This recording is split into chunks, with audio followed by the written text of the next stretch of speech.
never die. शाम का वक्त था और मेरठ के जीपी ब्लॉक की टिमटिमाती लाइटें ऐसे चपक रही थी जैसे कोई थका हुआ आदमी सांस ले रहा हो। उस शाम मेरठ में एक पत्रकार आया था। नाम था अयान। एक कहानी की तलाश में आया, लेकिन कुछ ही दिनों में उसे लगा ये कहानी उसी को तलाश रही है।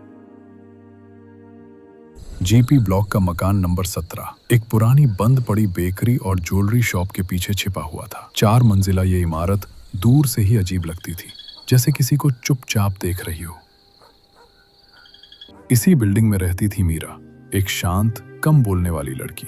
यही पली बड़ी थी और उसे इस बिल्डिंग के हर अजीब वक्त और अजीब आवाज का पता था। तीसरे दिन अयान की मीरा से मुलाकात हुई। फटी शॉल, हाथ में सिगरेट और आंखें जैसे कई राज छुपाए हुए हों। उसे अयान का रिकॉर्डर पसंद नहीं आया। वो बोली, यहाँ के लोग सुनने जाने वाले नहीं हैं, मुझे अकेला छोड़ दो। लेकिन उसकी आंखें कुछ और ही कह रही थीं, शायद कुछ ऐसा जो बोलना चाहता हो।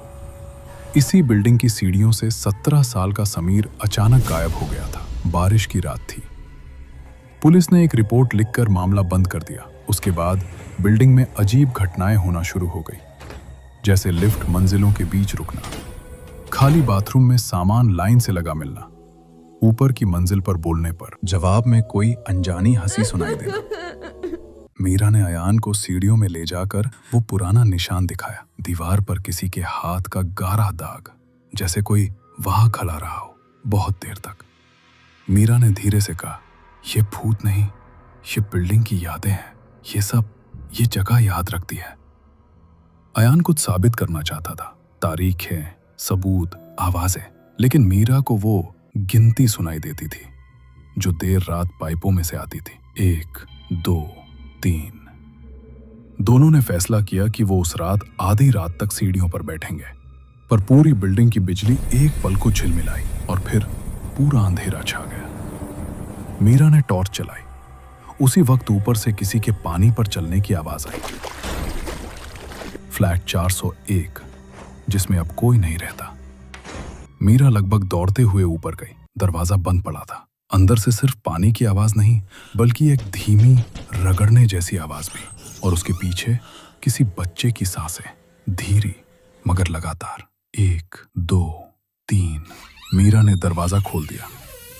कमरा बिल्कुल आम था, पर हर चीज गलत दिशा में रखी हुई। कुर्सियां दीवार की तरफ, आईना नीचे झुका हुआ, बाथरूम में नल खुला और खाली बाल्टी गूंज रही थी। टेबल पर एक नोटबुक थी, उसमें बार बार लिखा था, समीर, समीर, समीर। नाम के चारों ओर काले पेन का गोल निशान जो फैल चुका था, और दरवाजे के पीछे चिपकी एक स्कूल की फोटो।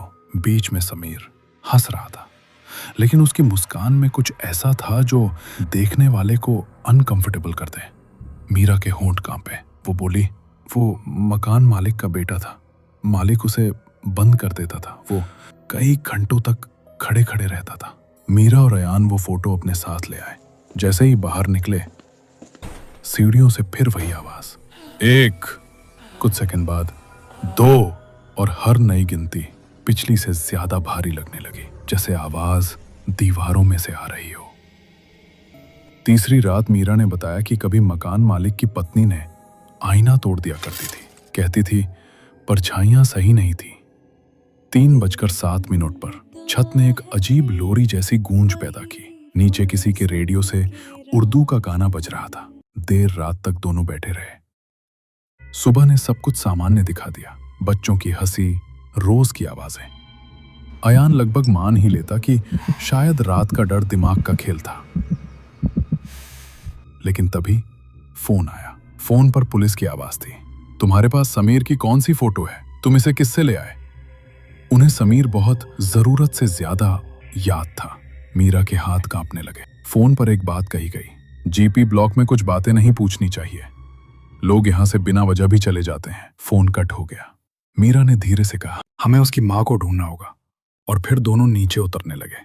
सीढ़ियों में कुछ एक पल को कांपा, फिर शांति। कहानी अब सिर्फ शुरू हुई थी।